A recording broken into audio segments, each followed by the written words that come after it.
नमस्कार मित्रों, हाल में गाय को लेकर, गौ माता को लेकर एक नई रिसर्च सामने आई है।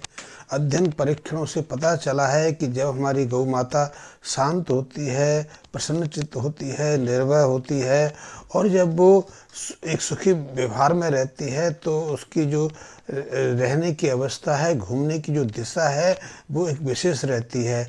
ऐसे जब वो प्रसन्न होती है तो आकाश के जो स्वच्छंद वातावरण है, नील गगन के नीचे एक विशेष दिशा यानी कि उत्तर दक्षिण की दिशा में वो रहती है। और ऐसे में यदि वो चलती है तो उसका मुंह उत्तर दिशा में रहता है, पीठ दक्षिण दिशा में रहता है।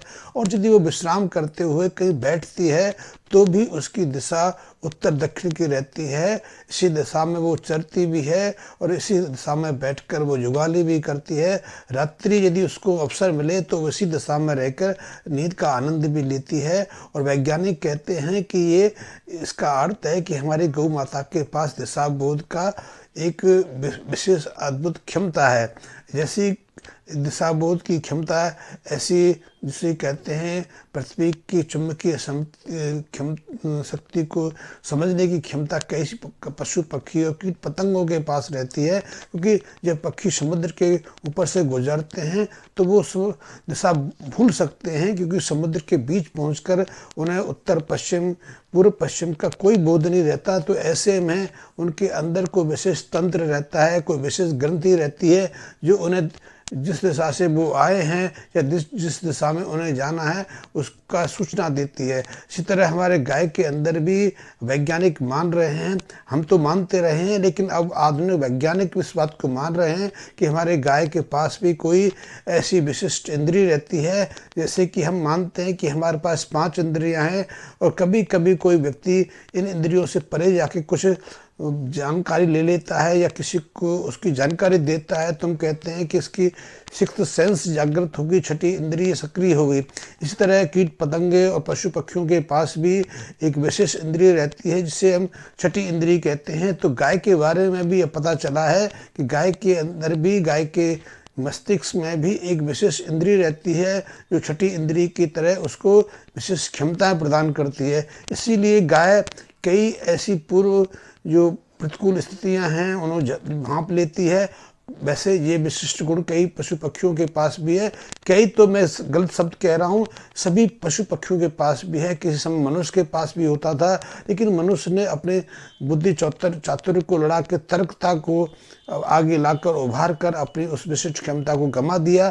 तो अब मनुष्य के पास तो वो क्षमता नहीं है, लेकिन उम्मीद है कि यदि व्यक्ति अपनी बुद्धि चातुर्य को खो दे, तर्कशीलता को शांत कर दे, तो धीरे धीरे वो अपनी उस जो सुप्त छठी इंद्रिय है जागृत कर सकता है और उसके आधार पर कई विशिष्ट क्षमताओं को पा सकता है। लेकिन पशु पक्षियों और जीव जंतुओं के पास तो वो क्षमता आज भी जन्मजात रूप से विद्यमान है। ऐसी ही विशिष्ट क्षमता हमारी गौ माता के पास में है। और इसलिए जब वो शांत होती है, प्रसन्नचित्त होती है, जब वो आनंदमय रहती है, निर्भय रहती है, तो उसकी जो दिशा है उत्तर पश्चिम रहती है। तब आप यदि आप चुंबकीय जो दिशा सूचक है उसके अनुसार देखोगे तो गाय की दिशा से आप बता सकते हैं कि गाय तब उत्तर पश्चिम दिशा में है। वैसे उत्तर दक्षिण दिशा का तो कई और भी जानकारियां हैं, कई और अद्भुत जो सूत्र उसके उपलब्ध हैं कि इनकी विशिष्टता क्या है।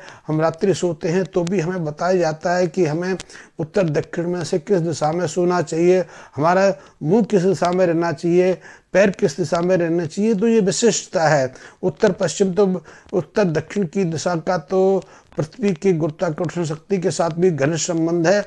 और जो हम पृथ्वी के चारों तरफ कई ग्रह और उपग्रह भ्रमण करते हैं उनका भी गहरा संबंध है। लेकिन ये विस्तृत विषय है, मैं इस विषय को इस वीडियो में सम्मिलित नहीं करना चाहता। मैं अपना पूरा ध्यान गाय के ऊपर केंद्रित रखना चाहता हूँ। तो गाय के पास वो छठी इंद्रिय है और छठी इंद्रिय के कारण जब हम गाय के सानिध्य में रहते हैं, गाय के हम आलिंगनबद्ध होते हैं, गाय को सहलाते हैं या गाय के साथ हम कुछ समय व्यतीत करते हैं तो वैसा प्रभाव हमारे ऊपर भी पड़ता है। इसीलिए यदि कोई व्यक्ति तनावग्रस्त है, अवसाद की अवस्था में है या उसके मन में उल्टे सीधे विचार उठने लगे हैं, वो जीवन से हताश और निराश हो गया है या उसे कोई विकार बीमारी होने वाली है या कोई बीमारी से ग्रसित है, तो हम कहते हैं कि ऐसे व्यक्ति को गाय के सानिध्य में रहना चाहिए। और गाय के सानिध्य में रहने से उसकी वो जो परेशानियां हैं, वो शारीरिक और मानसिक व्याधियां हैं, वो समाप्त हो जाती हैं। ये कोई अंधविश्वास नहीं है, ये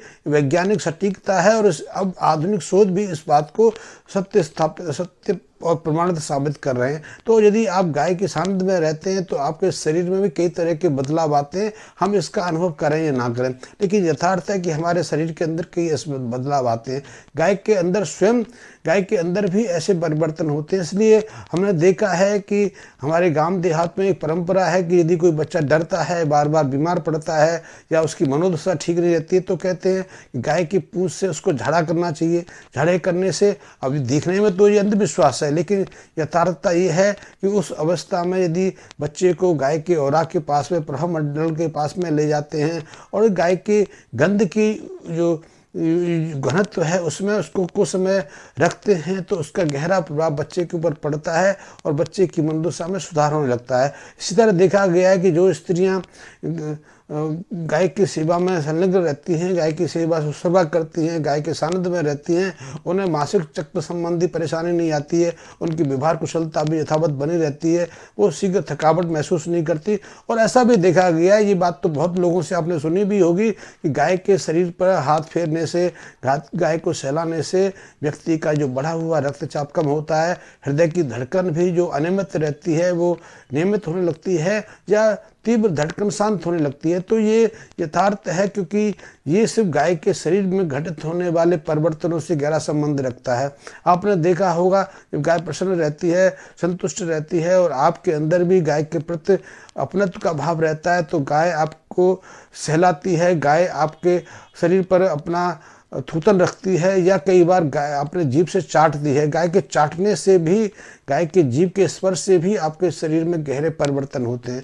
ऐसे ही सहलाहट से आपके शरीर में एक कंपन सा है, एक झंझनाहट सी होती है, और इस बात का संकेत है कि आपके जो नर्वस सिस्टम है, जो आपके जो स्नायु तंत्र हैं, वो उससे प्रभावित हो रहे हैं। ऐसे में जो हमारे जो स्नायु तंत्र हैं उसकी उत्तेजना शांत होती है, और स्नायु तंत्र या मस्तिष्क की प्रतिक्रिया तो सारे शरीर को प्रभावित करती है।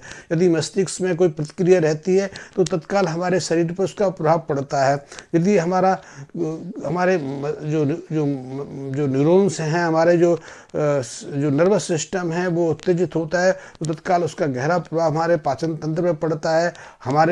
हमारे को ऐसा लगता है कि जैसे पेट में गोला सा उठ गया। तो कई लोगों को तो उत्तेजना के बाद बार बार शौच के लिए जाना पड़ता है, कई लोगों को कॉन्स्टिपेशन हो जाती है, कई लोग घबराहट होने लगते हैं, कई लोगों की हृदय की धड़कन तीव्र हो जाती है। तो ये इसका बात का अर्थ है कि यदि आपकी जो नर्वस सिस्टम है, आपका जो स्नायु तंत्र है वो तीव्र होगा, तो आपके शरीर पर उसका प्रभाव पड़ेगा। और इसके विपरीत यदि आपका स्नायु तंत्र उत्तेजना शांति में जाता है, निष्क्रियता में, शिथिलता में जाता है, तो आपको आनंद का भाव होता है, आप अपने को तरोताजा और पुनः स्फूर्तिमान अनुभव करने लगते हैं। तो जैसे ही गाय आपके शरीर को सहलाती है, ये गाय आपके शरीर पर अपने जीभ का स्पर्श करती है, तो आपके शरीर में जो आपके शरीर के अंदर जो स्नायु तंत्र है उस पर तीव्र प्रतिक्रिया होती है। उस प्रतिक्रिया के कारण आप एक आनंद की अनुभूति करते हैं, एक रोमांचित अनुभव करते हैं। और यदि ऐसा वातावरण को समय नियंत्रण बना रहे,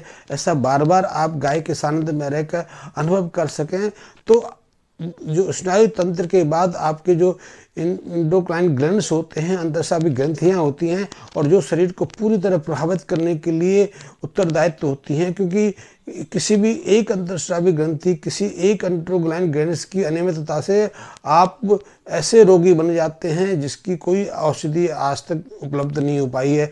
आपने सुना होगा कि जो डायबिटिक है, डायबिटीज़ के बहुत सारे रोगी हैं, भारत में ही 10 करोड़ से ज़्यादा डायबिटीज़ के रोगी हैं, और इसका कोई इलाज नहीं है। उपचार किया जाता है, लेकिन उपचार के साथ साथ जो दवाई हम उनको देते हैं, उनके साथ उसकी जटिलताएं बढ़ती जाती हैं। इसलिए हमने इंसुलिन नामक हार्मोन्स को डायबिटीज़ की संजीवनी बूटी घोषित किया, लेकिन जब से ये संजीवनी बूटी आई तब से अपने साथ कई और व्याधियाँ लेके आई। तो देखा गया है कि जिन लोगों को इंसुलिन नामक हार्मोन्स या एंडोक्राइन ग्लैंड जो हार्मोन्स दिया जाता है, उन लोगों की न केवल किडनियाँ खराब हो जाती हैं, बल्कि उनकी आंखों पर भी तीव्रता से प्रभाव होता है। ऐसे लोगों को मोतियाबिंद की संभावना करीब करीब 40 गुना बढ़ जाती है। तो मैंने ये बताया कि यदि आपकी जो एंडोक्राइन ग्रैंड्स हैं, जो अंतःस्रावी ग्रंथियां हैं, वो आपके स्नायु तंत्र से प्रभावित होती हैं, और स्नायु तंत्र सीधा सीधा गाय की प्रतिक्रिया से प्रभावित होता है। तो यदि गाय प्रसन्नचित्त है, गाय आपसे स्नेह कर रही है, गाय आपके सहला रही है, तो आपका स्नायु तंत्र शांत होता है। स्नायु तंत्र शांत होने से आपकी जो अंतःस्रावी ग्रंथियां हैं वो सामान्य रूप से कार्य करती हैं, उनकी निष्क्रियता समाप्त होती है या अतिसक्रियता में कमी आती है। इससे आप अपने तरोताजा अनुभव करते हैं, आपकी बुद्धि तीव्र होती है। तो ये मैं बताया, गाय के अंदर बहुत अद्भुत क्षमता है, गाय के पास डिवाइन पावर है, गाय के पास दिव्य शक्तियाँ हैं, और ये कोई अंधविश्वास नहीं, ये वैज्ञानिक परीक्षणों से नित्य साबित होता जा रहा है। गाय के पास दूध ही नहीं, दूध को सर्वोत्तम आहार मानते हैं, दूध को औषधीय गुणों से भरपूर रसायन भी मानते हैं, लेकिन गाय के पास सिर्फ दूध नहीं है, गाय के मूत्र के अंदर भी अद्भुत क्षमताएं रहती हैं। गाय के गोबर को तो लक्ष्मी का स्वरूप माना गया है, क्योंकि गाय के गोबर के माध्यम से हम धन की देवी लक्ष्मी को कैद कर सकते हैं, पा सकते हैं, उसकी अपार संभावना है। तो मैंने आज उन विषयों को ना लेकर मैंने बताया कि गाय के पास तो डिवाइन पावर भी है। आप यदि आध्यात्मिक शक्ति में भरोसा करते हैं, या किसी आशीर्वाद या किसी ऐसी शक्ति में भरोसा करते हैं जो आपका स्पर्श कर से मात्र से आपका रूपांतरण कर सके, तो ऐसी शक्ति भी गाय के पास है। और यदि आपकी मनोदशा में परिवर्तन लाना है तो भी आपको गाय के सानिध्य में रहना चाहिए। गाय के साथ रह के आपकी बुद्धि तीव्र होती है।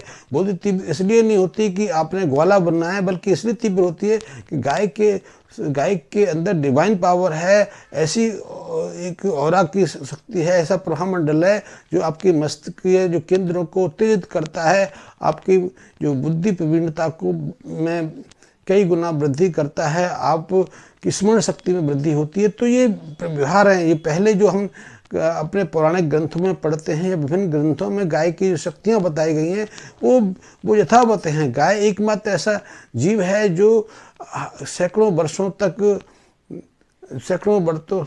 या पीढ़ी दर पीढ़ी अपनी स्मृति को भूलता नहीं है। वैसे ये क्षमताएं और पशुओं के पास भी हैं। आपने देखा है कि यदि बहुत तरह की जो मछलियां हैं या मगरमच्छ हैं, घड़ियाल हैं, वो चंद्रमा की गति के अनुसार या समुद्र की गति के आसार अपने अंडे देते हैं। जब पता है कि अब जो समुद्र का जो पानी है उतार पर है, तो वो अंडे देती हैं, क्योंकि पता है कि यदि चढ़ाव के दौरान ज्वार भाटे के समय यदि अंडे दे देंगे तो अंडे सब समुद्र में चले जाएंगे, तो उनकी संतान कैसे होगी। आपने एक सालमन मछली के बारे में सुना होगा। सालमन मछली सारा जीवन तो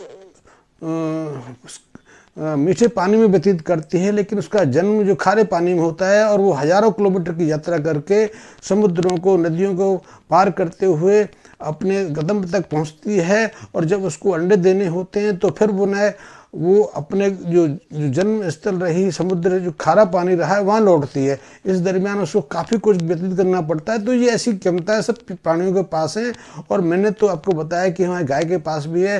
गाय जब अपनी छठी इंद्री के माध्यम से बता सकती है कि दिशा में क्या बोल है और उसके अंदर क्या चल रहा है, तो आगे रिसर्च में पता चलेगा। इसकी जानकारी मैं भी आपको देता रहूँगा। और ऐसी भी जानकारी मिली है कि गाय के सानिध्य में जो स्त्रियां गर्भावस्था में रहती हैं, उनके बच्चों को अस्थमा या श्वास संबंधी बीमारियां नहीं रहती हैं। और जो बच्चे अपने जन्म काल में गाय के सानिध्य में रहते हैं, गाय के आसपास खेलते हैं, समय व्यतीत करते हैं, उनको भी श्वास संबंधी किसी तरह की बीमारी नहीं रहती। उन्हें अस्थमा की संभावना भी अन्य बच्चों की तुलना में करीब 1/4 कम रहती है। तो मैंने आज आपको बताया कि गाय के अंदर डिवाइन पावर रहती है, डिवाइन शक्ति रहती है, दिव्य शक्ति रहती है। आपको मेरा ये वीडियो कितना पसंद आया, इस संबंध में मुझे मेरे वीडियो मैसेज बॉक्स में कमेंट्स देकर जरूर सूचित करें। और मेरे यदि चैनल को अभी तक आपने सब्सक्राइब नहीं किया है तो सब्सक्राइब भी कर लें, और मेरे इस चैनल को अपने मित्रों तक शेयर करने की कोशिश करें। धन्यवाद मित्रों।